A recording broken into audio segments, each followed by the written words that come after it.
Saludos, jóvenes de séptimo grado. En esta oportunidad les voy a socializar la semana número 21 de Ciencia, Salud y Medio Ambiente. Así que están muy listos. Y la unidad número 7, así estamos formados los seres vivos. El contenido, pues, niveles de organización de los seres vivos, tejidos, órganos, sistema de órganos e individuo. ¿Qué debes saber? Introducción. En los seres vivos se observa una gran variedad de estructuras. No obstante, pueden diferenciarse distintos grados de complejidad en la organización, lo cual está relacionado con la historia evolutiva que haya seguido los distintos linajes de la vida. En algunos organismos pluricelulares, cuando las células individuales y especializadas se conjuntan para desarrollar una función, constituyen los tejidos. Cuando dos o más tejidos adquieren una relación funcional conjunta, los tejidos pueden formar órganos, varios órganos y tejidos coordinados para cumplir con un conjunto de funciones interconectadas. Forman un sistema de órganos. Cuando dos o más sistemas de órganos funcionan coordinadamente y constituyen un ser vivo individual en el organismo. En esta semana pues vamos a abordar esa parte, esos niveles. Historia de la multicelularidad. La aparición de las células eucariotas significó un aumento en la complejidad del nivel de organización celular, resultando fundamental para los organismos pluricelulares. Se habrían originado hace unos 1.700 millones de años, por ahí. Se cree que se formaron de diferentes protistas hasta constituir los reinos más complejos, vegetal, animal y hongos. Existen algunas hipótesis al respecto, pero la más aceptada es la colonial, propuesto originalmente por el naturista o naturalista alemán Ernst Haeckel en 1874. Más tarde modificada por el biólogo ruso y premio Nobel Lia Mechnikov, 1887, y posteriormente revivida por el biólogo L. Human, 1940. Esta hipótesis sostiene que los animales han evolucionado a partir de unos microorganismos llamados coanoflagelados, figura número 1, que agrupan en colonias o se agrupan en colonias, lo que les confirió ventajas como la protección. A través de millones de años, las células se fueron especializando en roles.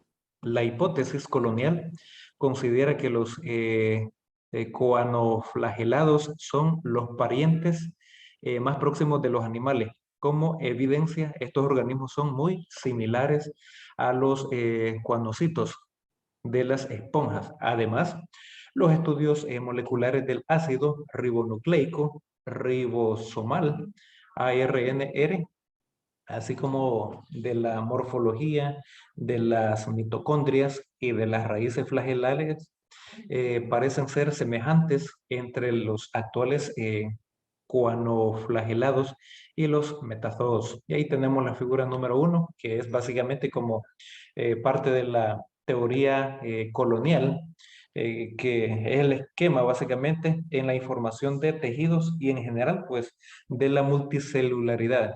Eh, Ahí tenemos esa figura bastante interesante para tenerlo de forma visual. Nivel tisular. De acuerdo con su función o tomando como criterio el momento en que se desarrollan. En cualquier caso, se puede ver una relación entre estructura que adquieren y la función que tienen encomendada. La excepción son los hongos pluricelulares.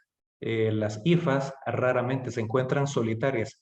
Generalmente se entrelazan formando masas similares a marañas y se forman grupos hifales gruesos micelio, como en los cuerpos fructíferos de los hongos macroscópicos.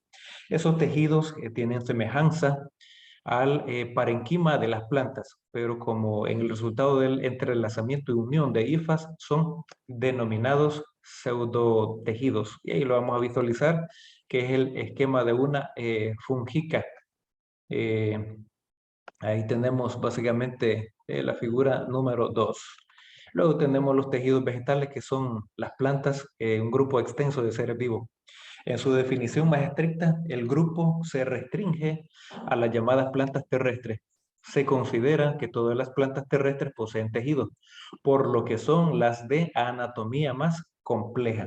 Al estudiar los distintos tejidos de una planta, hay que tener en cuenta que una característica de la célula vegetal es la pared celular rígida, que restringe su crecimiento y su capacidad de variar de forma y tamaño a lo largo de la vida de la planta. Esta es una de las razones por las que la planta concentra su crecimiento en determinadas zonas, donde se pueden encontrar células en división y que generalmente son de tipo indiferenciado. A estas regiones se les conoce como meristemos. Y ahí vamos a verlo en la figura número 3. Conforme se alejan de estas regiones, las células ya se van diferenciando y presentan las características propias del tejido al que pertenecen, tejidos adultos. Estos ya no pueden reproducirse. Los tejidos diferenciados o adultos pueden agruparse en tres sistemas distintos.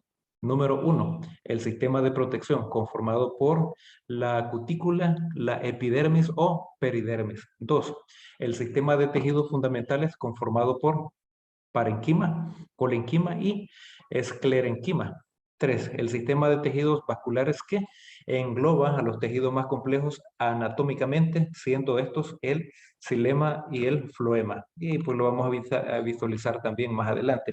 Ahí tenemos parte de la figura número 3, que es parte del peristemo pical de raíz de cebolla. Ya todos conocemos la cebolla y muchas veces pues hemos observado, visualizado también qué forma tienen las raíces de una cebolla, recubierto por caliptra. Y pues ahí se puede visualizar de forma bastante interesante. Bueno, y también tenemos en la figura número 4, básicamente los ejemplos de tejidos vegetales y su clasificación. Recordad, esta es información bien importante, por lo cual pues te sugiero que también lo dibujes y lo escribas en tu libreta de trabajo. Además, pues tenemos los tejidos animales. Al igual que las plantas, los animales son seres vivos muy variables. De hecho, existen animales como las esponjas marinas y los placozoos, en los que es muy difícil determinar la existencia de tejido.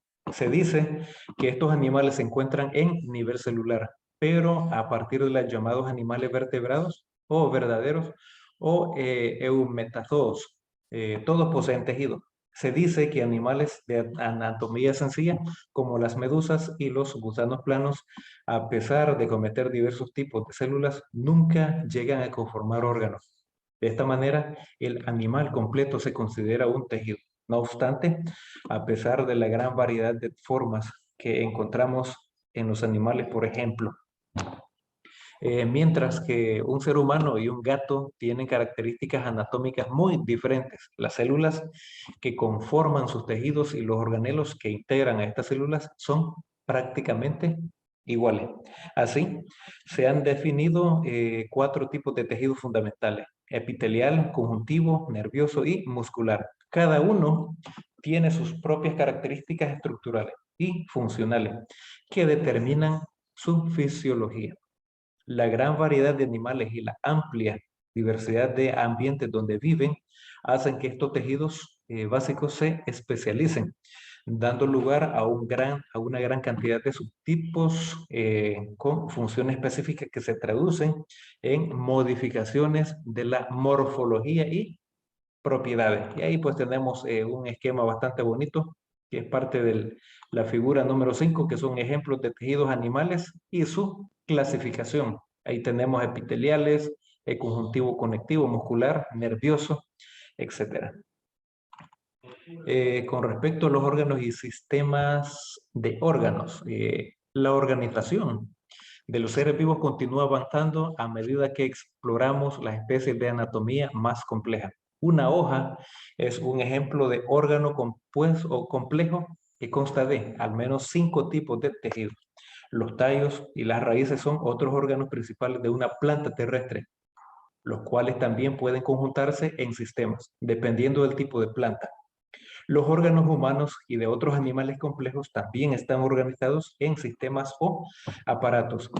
cada uno de los cuales desarrolla una o más funciones específicas e interconectadas.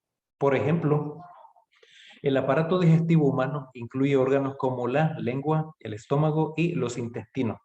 Nuevamente, se debe recordar que no todos los hongos, plantas y animales desarrollan sistemas o aparatos.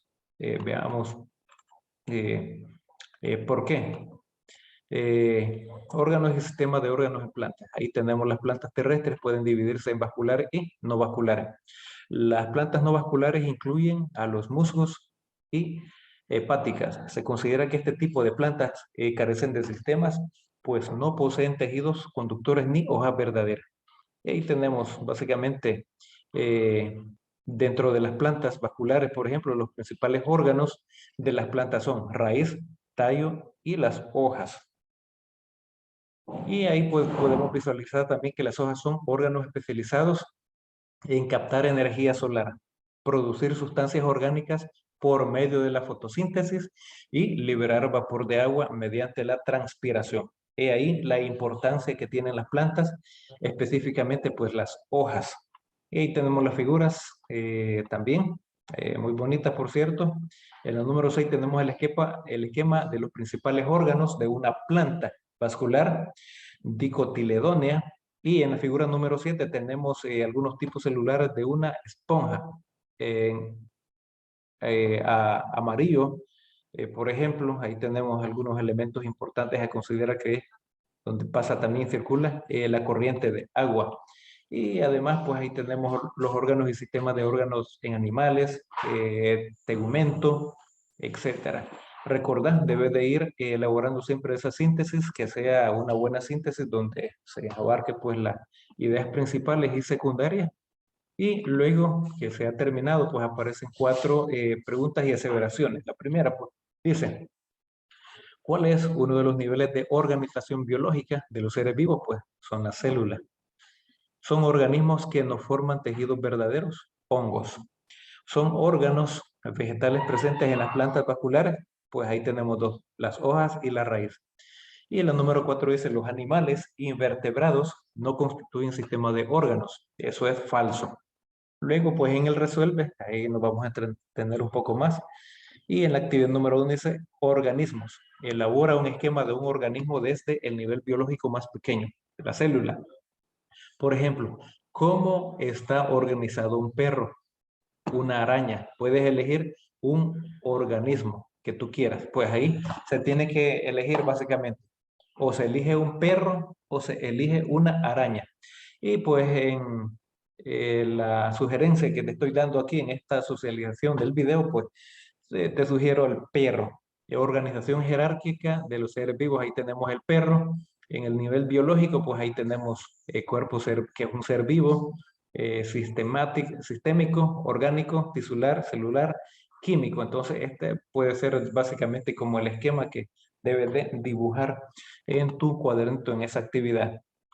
Ahora bien, en la número 2 dice, tejidos, clasifica los siguientes tejidos en animales o vegetales. Meristemos, parenquima, estriado, denso, epitelial, dermis, xilema, líquido. Básicamente, pues ahí tenemos la respuesta sugerida, clasificación de los siguientes tejidos. Y dentro de los tejidos animal, pues está el epitelial, parénquima, estriado, dermis. Y ahí está una breve también explicación, por decirlo así, sobre los tejidos, los primeros 4, que se pueden agrupar dentro de los animales. Y dentro de los vegetales tenemos 3, meristemos, xilema, líquido. Y ahí con su breve también explicación. Y pues es así como te socializo nuevamente una guía más de ciencia, salud y medio ambiente de 7º grado. Esta pues pertenece a la semana número 21. Espero que sea de mucha utilidad y muchos saludos jóvenes, los que están siempre al pendiente de este canal. Nos encontramos en la próxima.